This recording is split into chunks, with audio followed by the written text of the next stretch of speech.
औरत को छोड़ दिया, कपड़े फटे हुए थे। ये दोनों मुसलमान नौजवान उस खातून को उठाकर लाए। 2011 की बात मैं बता रहा हूं। अमेरिका की एक न्यूज़ रिपोर्टर औरत अफगानिस्तान की रिपोर्टिंग पर मौजूद थी। अंग्रेज औरत है। उसने अपना वाकया लिखा है कि मैं अफगानिस्तान में थी, उस वक्त नेटो की फौज वहां पर थी, जो लड़ाइयां चल रही थी 20 साल तक। रिपोर्टिंग करने के लिए गई हुई खातून कहती है, एक दिन शाम को मैं रिपोर्ट करते हुए आ रही थी, दो फौजी जो नेटो फौजी थे, उन्होंने मुझे अकेला पाकर पकड़ लिया और झाड़ियों की तरफ ले गए, मेरी इज्जत लूटते। इसी असना में दो मुसलमान नौजवान नजर आ गए मस्जिद की तरफ जाते हुए। उन्होंने आकर आवाज पुकारा किया और फौजी वो भागकर चले गए। यह औरत कहती है, बचपन से मैं मुसलमानों से नफरत करती थी। बचपन से हमारे दिमाग में यही बात डाली गई थी कि ये इज्जतों के लुटेरे होते हैं और बहुत सख्त किस्म के होते हैं मुसलमान। मैं डर गई। वो फौजी तो अच्छे थे, ये दो मुसलमानों के हत्थे चढ़ गई। ये दोनों नौजवान मुझे लेकर के आए और एक कमरे में लाकर उन्होंने मुझे बंद कर दिया। अंदर नहीं आए। कमरे में बंद करने के बाद जैसी रात हुई, दोनों ने आधा दरवाजा खोला, खाने का बर्तन अंदर किया और कपड़े मुझे दे दिए और फिर दरवाजा बंद कर लिया। मैं भूखी थी, खाना खा चुकी और कपड़े भी बदल लिए। दूसरा दिन आया, बराबर खाने के वक्त आधा दरवाजा खुलता, खाने का बर्तन अंदर दिया जाता, लेकिन अंदर कोई नहीं आता। मैं ये मंजर देख रही थी। 2 दिन तक वहां रही। 2 दिन के बाद मेरी एम्बेसी के लोग आए, सिफारत खाने के लोग, जिस मुल्क की वो रहने वाली, उसके जिम्मेदार लोग आए। उस खातून को बाहर निकाला और सिफारत खाने ले गए। और उस खातून से सिफारत खाने के जिम्मेदारों ने कहा, इन दो नौजवानों का मोहतरमा आप शुक्रिया अदा करें कि इन्होंने आपको बचाया और इज्जत के साथ रखा और हमें आकर के इत्तला दी कि हमारे पास तुम्हारे मुल्क की एक खातून मौजूद है, उसे सही सलामत उसके घर तक पहुंचाओ। वो खातून कहती है, मैं हैरत में उन नौजवानों को देखती रह गई जो अभी भी आंखें नीचे किए खड़े थे, मेरी तरफ देखा भी नहीं। और मैं शुक्रिया अदा करने की भी अंदर अपने ताकत नहीं रखती, क्योंकि उनके मुतालिक दिमाग में कुछ और ख्यालात थे। वो खातून कहती है, एक हादसा था मेरे साथ हो गया, लेकिन जब वो अपने मुल्क लौटी अमेरिका, तो फिर सारे लोगों के दरमियान में वो ऐलान करके लिखती है, मैं अपना ये वाकया लिखने के बाद सारे लोगों में अनाउंस करती हूं कि आज मैं फिर से इस्लाम को कबूल कर रही हूं और मुझे फख्र होता है इस बात पर। वो खातून कहती है, दो नौजवानों ने मेरे दिल की दुनिया को बदल दिया। उनके अखलाक ने मुझे समझा दिया, जो दुनिया भोंकती है वो हकीकत नहीं है, हकीकत कुछ और ही है। इसीलिए मैं कहता हूं नौजवानों, मीलाद का मौसम आए तो तुम हुजूर के तर्जुमान बनकर दुनिया को बताओ कि नबी करीम सल्लल्लाहु ताला अलैहि वसल्लम के अखलाक करीमाना क्या थे। ये तो उन पाखंडियों से सुन सुन करके फैसले कर रहे हैं कि हुजूर के बारे में, गुस्ताखों से और कुत्तों से सुनते हैं। काश तुम्हारे अखलाक बताते। आज मुझे हैरत होती है, कभी कभार लोग सेकुलर बनने के चक्कर में नाम भी बदलने लग गए हैं। पूछा नाम क्या है? राजा है। राजा नाम है। बाप का नाम क्या है? बाप का नाम भी बबलू। पता ही ना चले इधर का है कि उधर का है।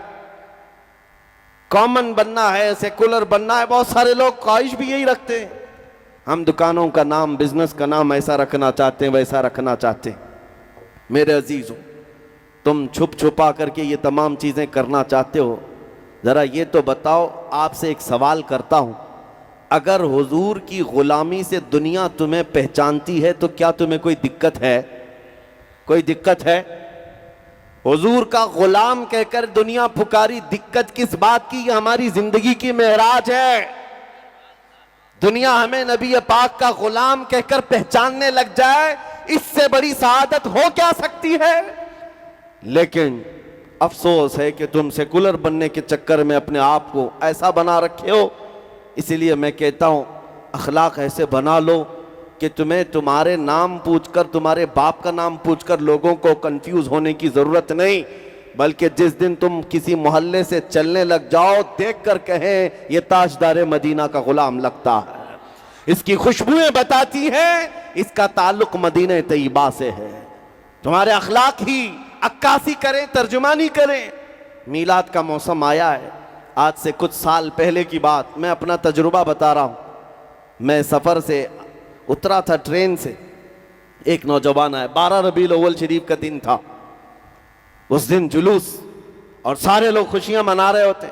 मैं सुबह सुबह फजर के वक्त सफ़र से उतरा। एक नौजवान मुझसे कहने लगा कि हज़रत, आज हुजूर की पैदाइश का दिन है, सारी दुनिया खुशियां मना रही, हम भी जुलूस करेंगे ज़ोहर बाद असर बाद जो भी, लेकिन कुछ ऐसा अमल बताएं कि मैं वो आज करके हुजूर की रूह को खुश करना चाहता हूं।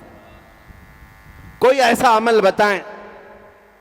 मैंने ऐसी चलते उस नौजवान से कहा कि देख, नबी करीम सल्लल्लाहु ताला अलैहि वसल्लम की एक पाकीज़ा आदत थी कि हुजूर बूढ़ों का और कमज़ोरों का बोझ खुद उठा लिया करते।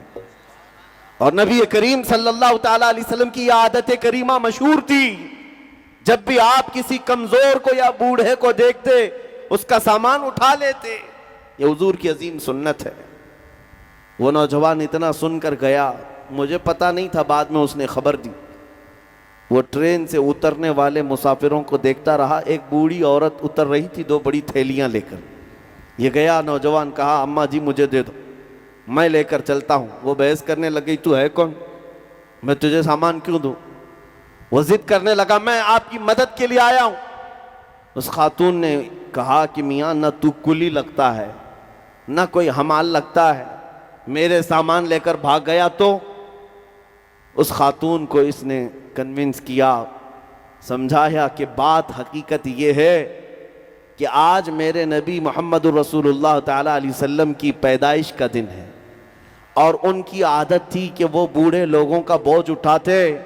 आज मैं आपके सामान का वजन उठाकर उनकी अदा पर अमल करके उनकी रूह को खुश करना चाहता हूं।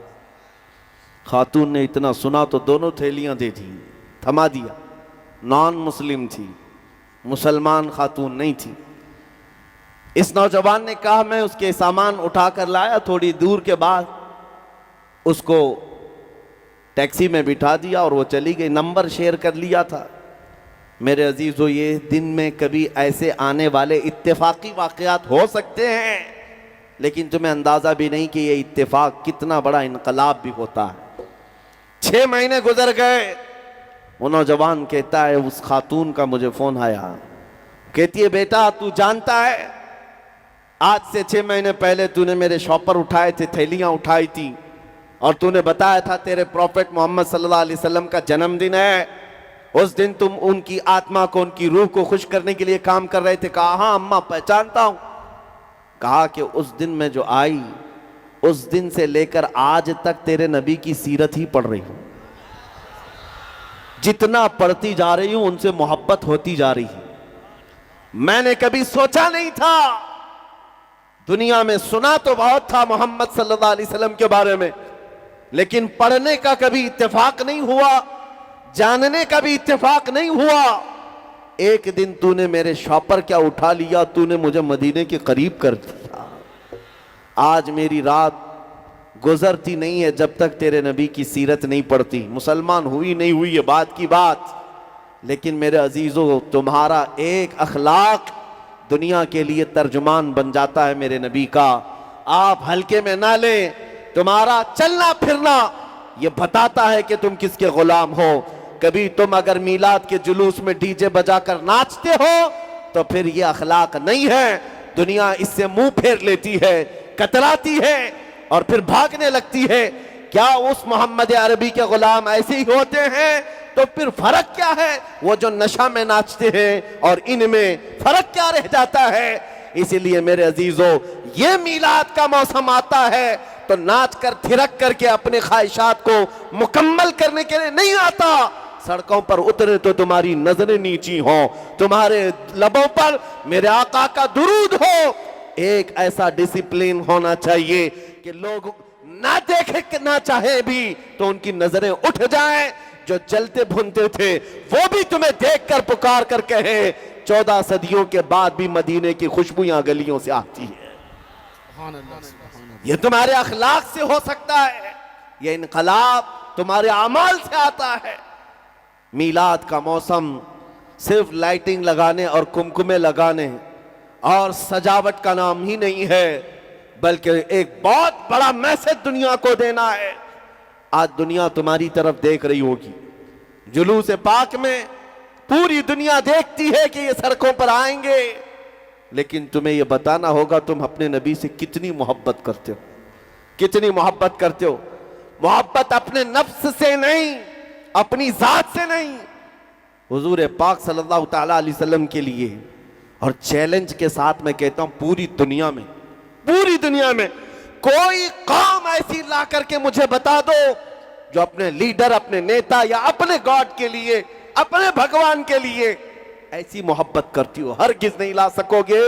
सिर्फ दुनिया में तन्हा ये मुसलमान कौम है, उसमें भी अहले सुन्नत व जमात आशिकाने मुस्तफा की जमात है, जो न कभी अपनी गर्दन की परवाह करती है, न अपने मालो मता की परवाह करती है।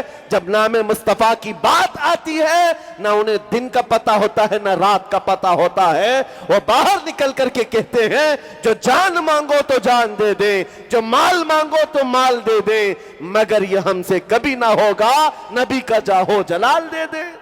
नारे तकबीर, नारे रिसालत, मसलक